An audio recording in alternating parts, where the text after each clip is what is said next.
जय हिंद friends. Welcome to my YouTube channel mister classes. तो आज हम लोग एनसीईआरटी हिस्ट्री का क्लास 6वीं का 5वां चैप्टर राज्य राजा और एक प्राचीन गणराज्य को देखने वाले हैं। इसके पहले हम लोगों ने 4 चैप्टर देख चुके हैं, उसकी प्लेलिस्ट बना दी गई है, आप लोग वहां जाके देख सकते हैं जो भी आज के नए होंगे। इसी तरह हम लोग एनसीईआरटी और एससीईआरटी दोनों का क्लास हम लोग शुरू कर दिए हैं। रोज एक वीडियो एनसीईआरटी का एक एनसीईआरटी का आता रहेगा और यूट्यूब पर प्लेलिस्ट बनी हुई है, आप लोग जाकर वहां से देख सकते हैं। तो आज हम लोग एनसीईआरटी 5वां चैप्टर क्लास 6 का राज्य राजा और एक प्राचीन गणराज्य को देखने वाले हैं। इस चैप्टर में जो भी महत्वपूर्ण प्रश्न बनने वाले हैं हम उसको सबसे पहले नोट कर लिए हैं और बारी बारी करके एक एक करके हम लोग देखने वाले हैं। तो आइए हम सबसे पहले देखते हैं राजा शासक।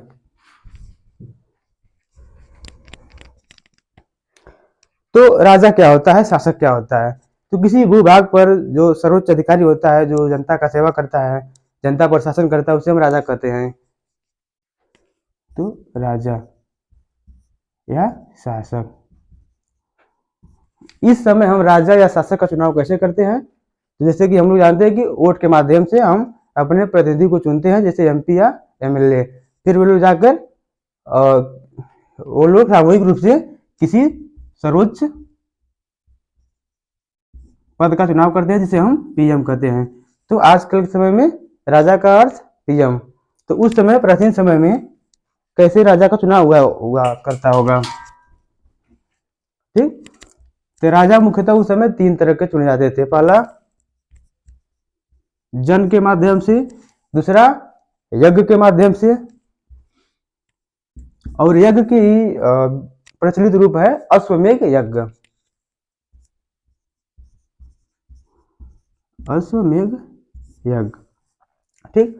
तो जन के माध्यम से, जैसे कि पहले लोगों का समूह जन में बटा हुआ था, भरत जन, पुरुजन, यदुजन। तो उनमें का कोई एक मुख्य होता था जिसे हम उस समय राजा कहते थे। ठीक। फिर हुआ यज्ञ। अब जो लोग महायज्ञ करते थे उन्हें फिर बाद में जाकर राजा कहते थे। यज्ञ के माध्यम से एक होता है अश्वमेध यज्ञ। अश्वमेध यज्ञ क्या होता है? जैसे कोई राजा अश्वमेध यज्ञ करवाता है तो एक घोड़े को अपने कुछ सैनिक या कुछ आदमियों के साथ छोड़ देता है। तो घोड़ा पूरे साम्राज्य में विचरण करता है। वह जहां जहां जाता है, अगर वहां बीच में कोई राजा उसे रोक लेता है तो इस राजा को, जो राजा अश्वमेध यज्ञ करवाता है, उससे युद्ध करना होता था।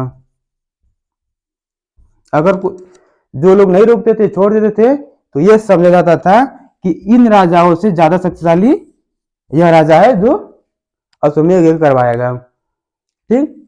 तो जो राजा रोक लेते थे घोड़े को, उनको इस राजा के साथ यज्ञ करना युद्ध करना होता था। इस युद्ध में जो राजा घोड़े को छोड़ देते थे, वे लोग आते थे, कुछ उपहार देते थे, गीत सुनाते थे, और ये यज्ञ पुरोहितों द्वारा होता था। तो अश्वमेध यज्ञ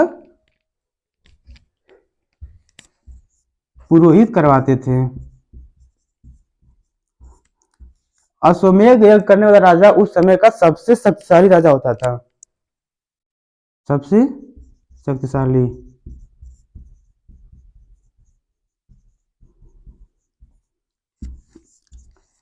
जो राजा अश्वमेध यज्ञ करवाता था उसको राज सिंहासन या बाघ की खाल पर बैठकर पूरा अनुष्ठान करना होता था। इसमें राजा के साथ साथ उसके पत्नी, उसके बच्चे और कुछ सगे संबंधी को कुछ अनुष्ठान करने होते थे। और पुरोहित अर्थात ब्राह्मण राजा के ऊपर जल का छिड़काव करता था, इस माध्यम से अनुष्ठान होते थे। अश्वमेध यज्ञ में जो राजा का सारथी होता था वही मुख्य सहचर होता था, यानी सारथी बराबर मुख्य सहचर। ठीक है, तो हम लोग जान लिए कि राजा का चुनाव कैसे होता है। कुछ जन के जो मुखिया होते थे उनको राजा कहते थे, फिर बाद में कुछ सालों के बाद यज्ञ के माध्यम से जो यज्ञ करते थे वो राजा कहते थे। फिर यही यज्ञ आगे चल के अश्वमेध यज्ञ बदल गया, जो काफी शक्तिशाली बड़े भूभाग साम्राज्य के लिए राजा हुआ करते थे। ठीक, अब हम आते हैं अगले टॉपिक पर, वर्ण।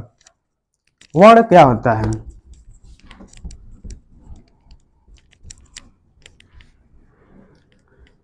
तो प्राचीन काल में पुरोहितों अर्थात ब्राह्मणों ने समाज को 4 भागों में बांटा, 4 वर्गों में बांटा। किसने बांटा? पुरोहित ने। कितने भाग में? 4 भाग में। पहला क्या होता था? पुरोहित अर्थात ब्राह्मण, ब्राह्मण को हम पुरोहित कहते हैं। दूसरा क्या था? क्षत्रिय।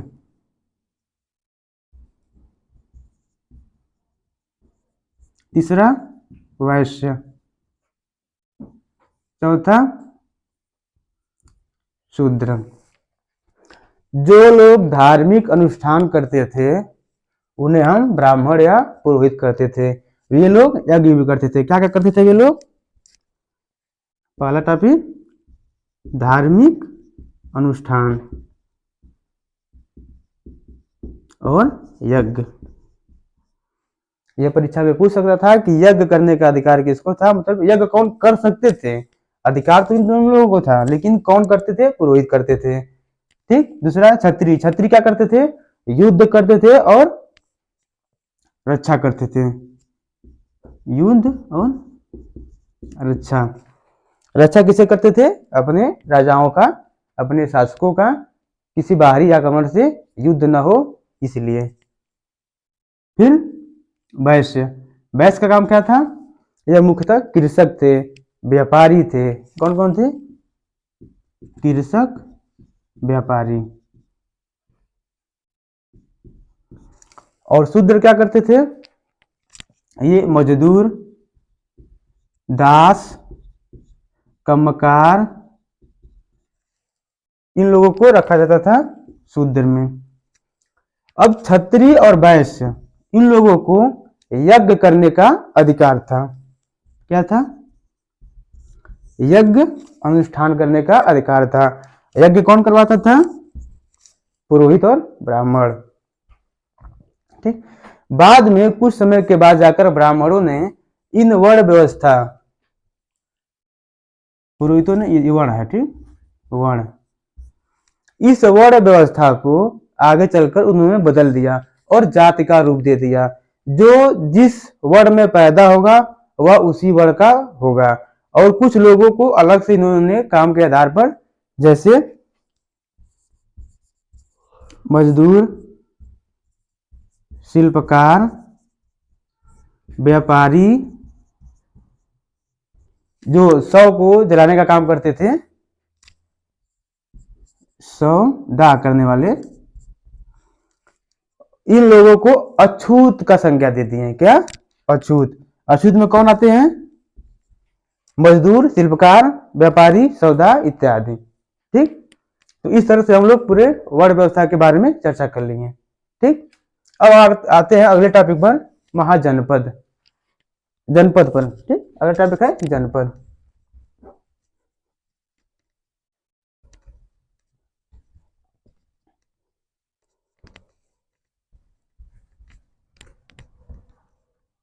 जनपद क्या होता है?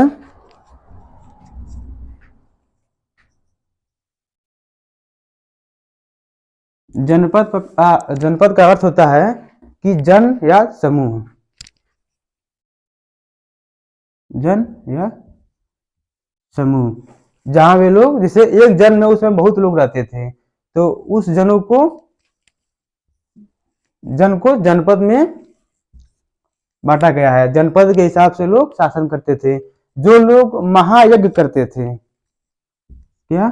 महायज्ञ, वे लोग जनपद के राजा होते थे। ठीक। महाजनपद काल में पुरातत्वविदों ने कुछ खोज किए हैं, कुछ खोज के माध्यम से कुछ साक्ष्य मिले हैं। जैसे वे लोग झुग्गी झुग्गी झोपड़ियों में रहते थे। ये लोग कृषि कार्य करते थे। कृषि में क्या मुख्यतः चावल, गेहूं, जौ, सरसों के तेल इत्यादि लोग पैदा करते थे। फिर ये लोग पशुपालन करते थे। किसका? गाय, भैंस, भेड़, बकरियों के लिए ये लोग पशुपालन का भी काम करते थे। ये लोगों ने, पुरातत्वविदों ने कुछ जनपद काल के बारे में कुछ खोज किए हैं। किसमें? जनपद काल में। क्या किए हैं? इनके कुछ साक्ष्य मिलते हैं। जैसे दिल्ली में पुराना किला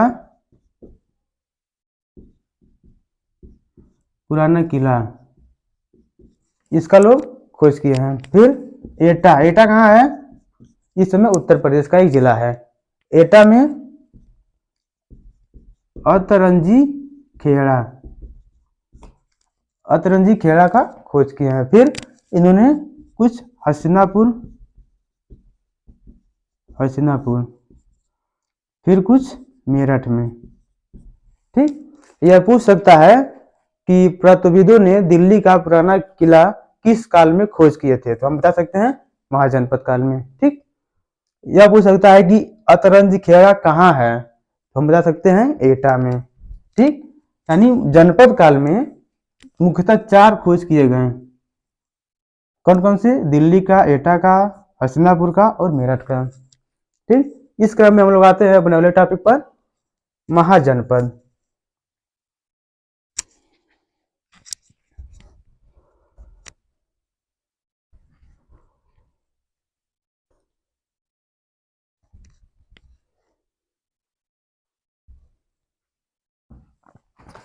और एक टॉपिक और है इसमें, जनपद में,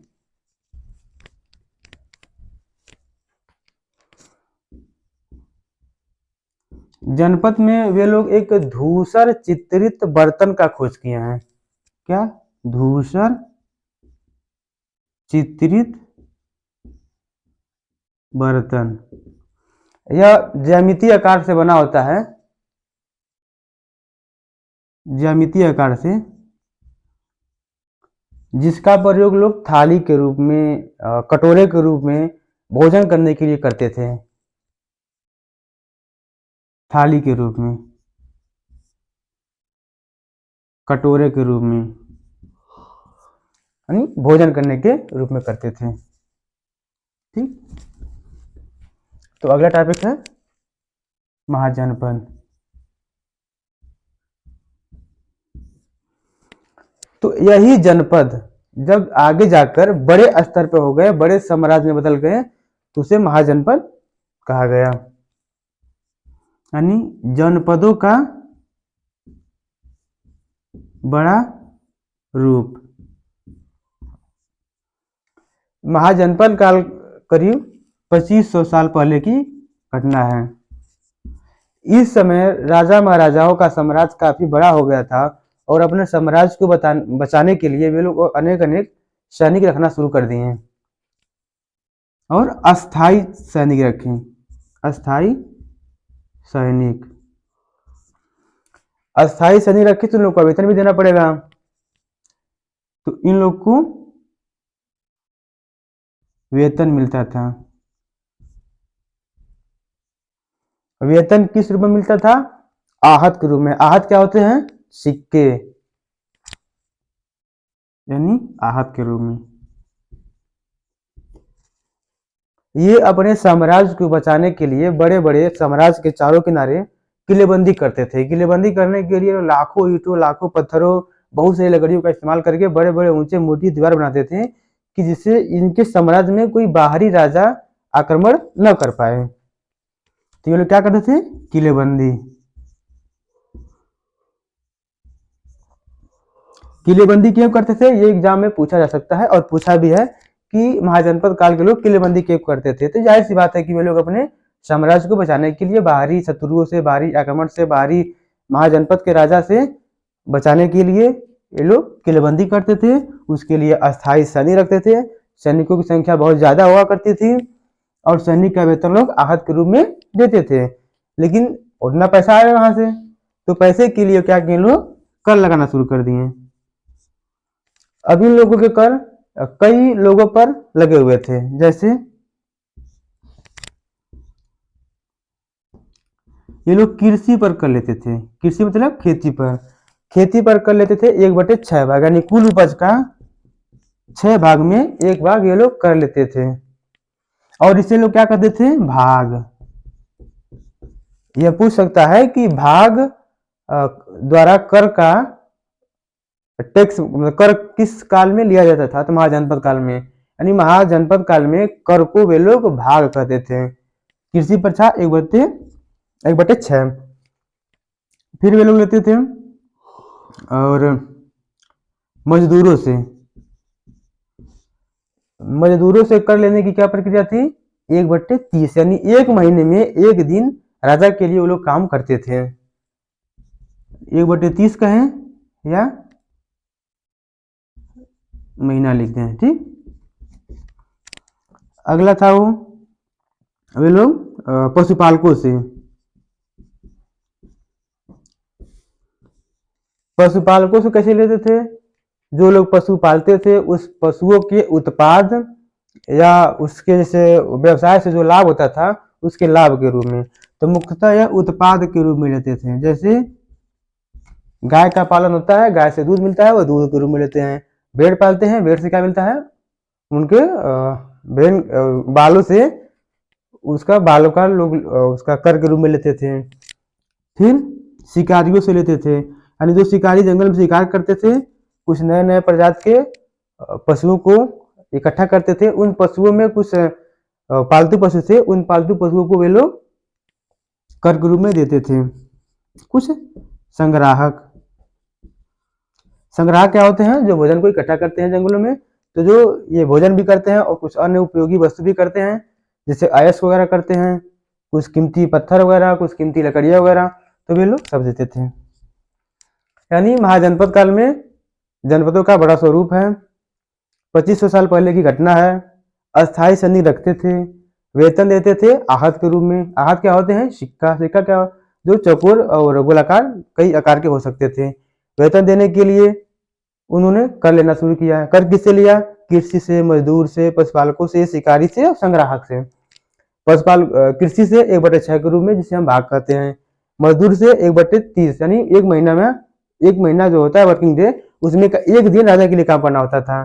फिर पशुपालक से किसी लेते थे, उसके उत्पाद से। जैसे गाय है, गाय दूध देती है, तो दूध उसका कर था, दूध के रूप में कुछ दूध लेते थे। फिर शिकारी से, और फिर संग्राहक जो कीमती वस्तुओं का इकट्ठा करते थे।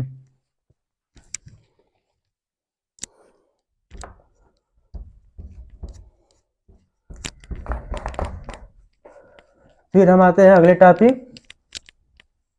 हाँ, ये तो हम लोग देख चुके हैं, महाजनपद देख चुके हैं, कर देख चुके हैं। अब आते हैं हम कृषि के बारे में। कृषि में परिवर्तन।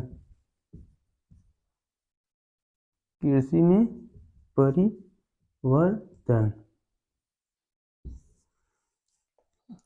कृषि में परिवर्तन कैसे होता है, तो आजकल जाहिर सी बात है कि हम लोग कृषि में अधिक लाभ कैसे कमा सकते हैं, पानी की सुविधा अच्छी हो, बीज अच्छे हो, खेत अच्छे हो, उपजाऊ जमीन हो। तो इस आधार पे उस समय भी लोग, पहले महाजनपद काल तक वे लोग लकड़ी के फाल का इस्तेमाल करते थे। फाल मतलब खेत जोतने के लिए। तो अब लोहे का फाल इस्तेमाल करना शुरू कर दिए। लोहे का फाल, ठीक। ये पूछ सकता है कि फाल क्या होता है, तो फाल जो हल के नीचे लगा होता है, जिससे जमीन का जुताई होता है। तो ये पूछ सकता है कि लोहे का फाल का आविष्कार कब हुआ, तो महाजनपद काल में, ठीक। इन लोगों ने धान रोपने की एक अलग विधि का उपयोग किया। पहले धान को छिड़काव बीज से रोपते थे, लेकिन वे लोग क्या किए, बीज को इकट्ठा बोते थे, फिर कुछ बड़ी हो जाती थी, फिर उसको उखाड़ कर कहीं और रोपते थे। तो ये पूछ सकता है कि धान की रोपाई कहाँ से शुरू हुई, कहेंगे महाजनपद काल से। अब धान की रोपाई होने से धान कम सूखते थे, जिससे पैदावार अच्छी हुई और पानी की अच्छी उपलब्धता थी। तो कृषि में काफी उन्नति हुआ, कृषि में उन्नति हुई। ठीक, तो इस टॉपिक का सबसे महत्वपूर्ण प्रश्न यह है कि धान का रोपाई कहाँ शुरू हुआ? तो महाजनपद काल में। लोहे का फल कब शुरू हुआ? महाजनपद काल में। ठीक, अब आते हैं अगले टॉपिक पर, मगध।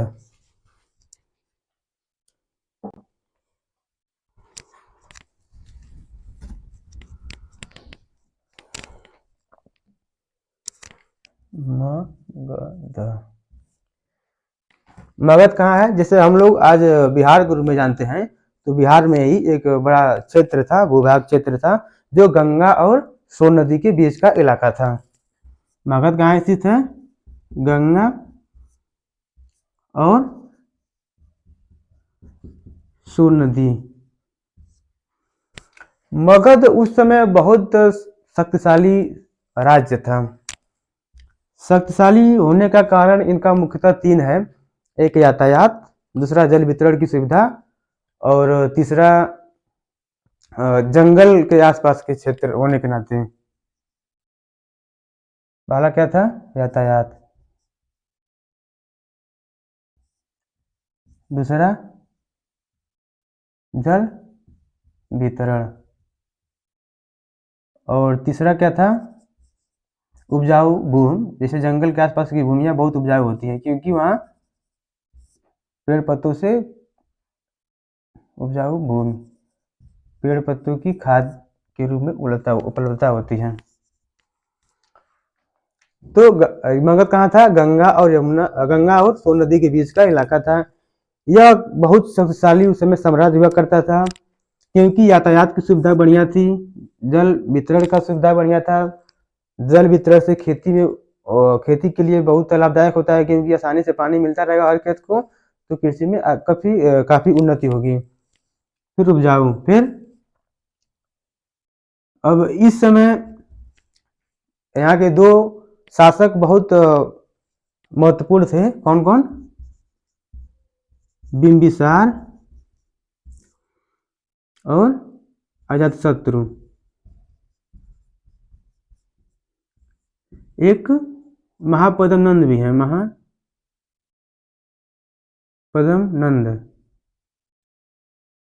महापद्म नंद, बिंबिसार, अजातशत्रु, महापद्म नंद। मगध की राजधानी उस समय कहाँ थी? राजगृह। बाद में हो गई पटना।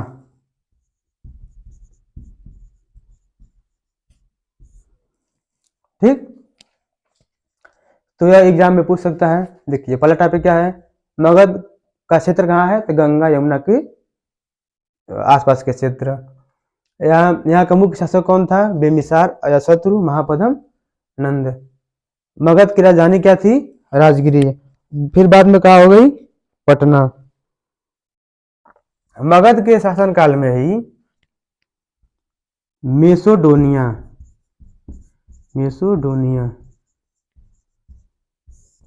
मेसोडोनिया का शासक सिकंदर।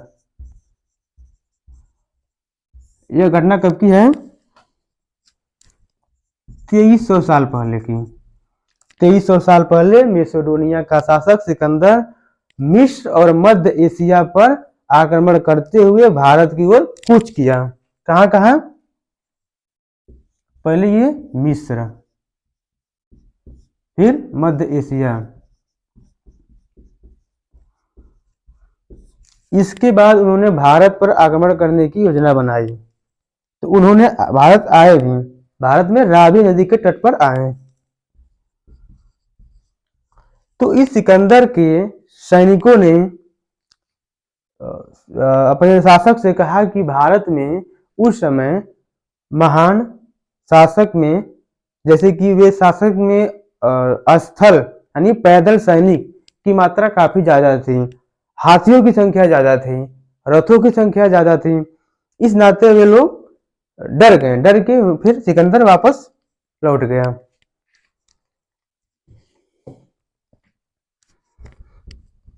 ठीक। और मगध का एक और टॉपिक है, जैसे मगध का एक इलाका जंगलों से घिरा हुआ था। तो जंगल से करने का मतलब यह है कि जंगल से वे लोग हाथी को पकड़ते थे, उसको प्रशिक्षित करते थे, प्रशिक्षित करके वे अपने सैनिकों में भेज देते थे और युद्ध के लिए तैयार करते थे, यानी हाथी। और जंगल से भी कीमती वस्तुएं प्राप्त करते थे, जैसे लकड़ी। लकड़ी क्या होता है, वो अपने किलेबंदी करने के लिए, घर बनाने के लिए, हथियार में प्रयोग करने के लिए इस तरह का इस्तेमाल करते थे। हाथी, लकड़ी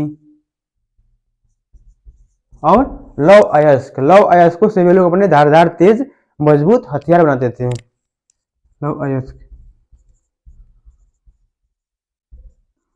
तो ये मगध का शासन साम्राज्य काफी शक्तिशाली होने के मुख्य कारण कौन कौन से हैं? ये जंगल होने के नाते जंगल से बहुत सारी वस्तुएं उसको आसानी से और बिना पैसे के मिल जाती थी, जिससे वे लोग अपना हाथी से युद्ध करते थे, लकड़ी से हथियार घर बनाते थे, और लौह अयस्क से हथियार के लिए। ठीक। अब आते हैं अगले टॉपिक पर, वज्जी।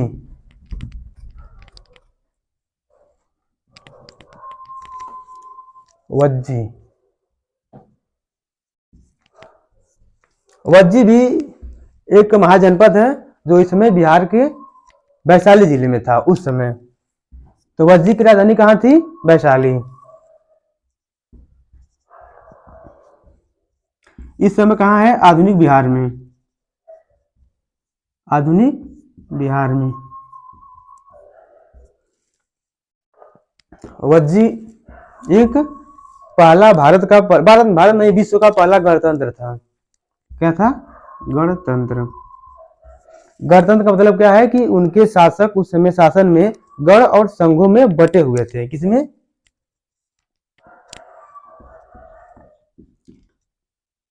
गण या संघ, दोनों बात एक ही है।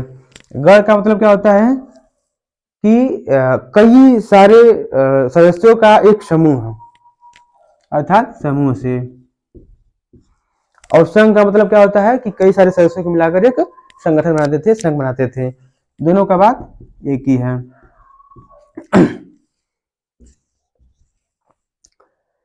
इस गण में, इस समूह में बहुत सारे राजा हुआ करते थे, यानी ये एक राजा के द्वारा नहीं चल जाता। गण का मतलब होता है कि मेन जो मुखिया होगा उसका चुनाव होगा इस समय के हिसाब से। लेकिन उस समय कई राजा हुआ करते थे, अलग अलग राजा बैठकर वो अपना नियम बनाते थे, राज्य कैसे चलाना है उसके बारे में सोचते थे।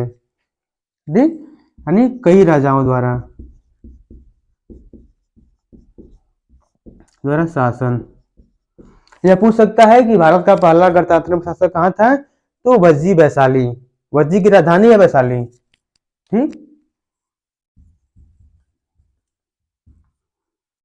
वज्जी की राजधानी वैशाली। यह गणों संघों में विभाजित था। गण का मतलब होता है कई राजाओं का समूह, कई लोगों का समूह। ठीक। बुद्ध यानी महात्मा बुद्ध, बौद्ध धर्म के, यानी बौद्ध धर्म के प्रवर्तक कहे तो। महावीर जैन धर्म के। ये लोग भी गणों से संबंधित थे, यानी पूछ सकता है कि क्या बुद्ध और महावीर दोनों गण से संबंधित थे या नहीं? तो ये दोनों गण से संबंधित थे। अब आते हैं अन्यत्र के बारे में।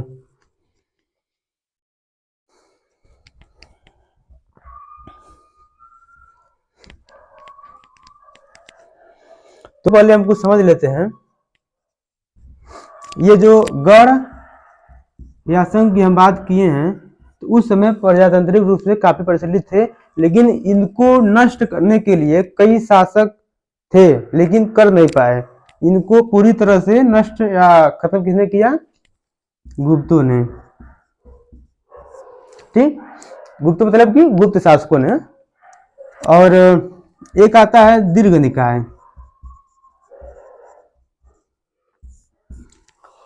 दीर्घ निकाय क्या है? एक बौद्ध ग्रंथ है,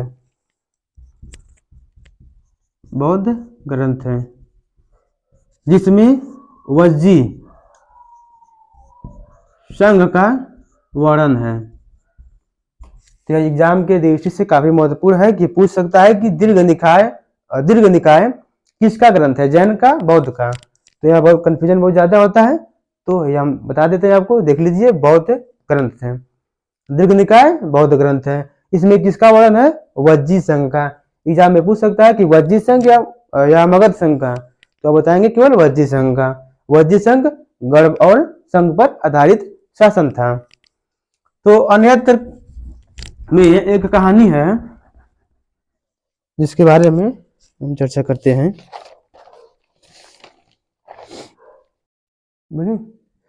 तो सबसे पहले गणतंत्र का शुरुआत कहाँ हुआ, एथेंस से। एथेंस में गणतंत्र का कब हुआ, 2500 साल पहले। ठीक, यहाँ की गणतंत्र, ठीक, यहाँ की नागरिकता कैसे मिलती थी, 30 वर्ष में। लेकिन मजदूरों को, व्यापारियों को, विदेशियों को, महिलाओं को नहीं मिलती थी। किसको, मजदूर, व्यापारी, कृषि, महिला। यह पॉइंट महत्वपूर्ण है कि महिलाओं को सबसे पहले एथेंस जो गणतंत्र का शुरुआत हुआ था, गणतंत्र कहें या प्रजातंत्र कहें, उसमें महिलाओं को नागरिकता मिलती थी कि नहीं, तो महिलाओं को नागरिकता नहीं मिलती थी।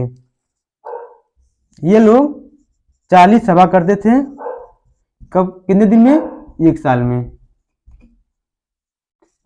और ये लोग लॉटरी के माध्यम से इनको पद मिलता था। और चौथा और आखिरी पॉइंट ये है कि इन लोगों को सैनिक के रूप में सेवा देना अनिवार्य था। तो सबसे पहला गणतंत्र एथेंस में, कब, 2500 साल पहले। नागरिकता 30 वर्ष में, 30 वर्ष की आयु में। किसको नहीं मिलती थी, मजदूर को, व्यापारी को, कृषि को, महिला को।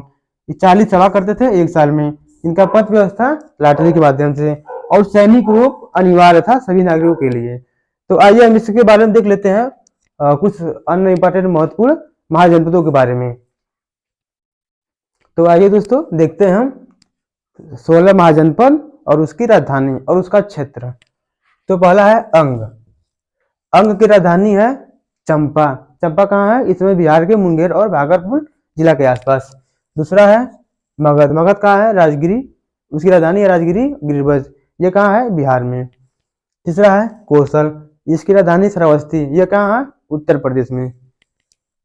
चौथा काशी। काशी की राजधानी वाराणसी, ये कहाँ है, उत्तर प्रदेश में। पांचवा वज्जी।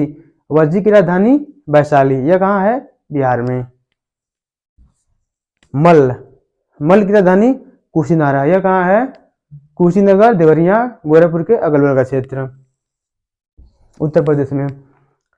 छठवा है चेदी। चेदी का राजधानी सोतीवती या शक्तिवती, यह कहाँ है, बांदा, उत्तर प्रदेश के पश्चिमी भाग में, बुंदेलखंड के आसपास। आठवां है कुरु। कुरु की राजधानी कहाँ है, इंद्रप्रस्थ, यह दिल्ली हरियाणा के आसपास का क्षेत्र है।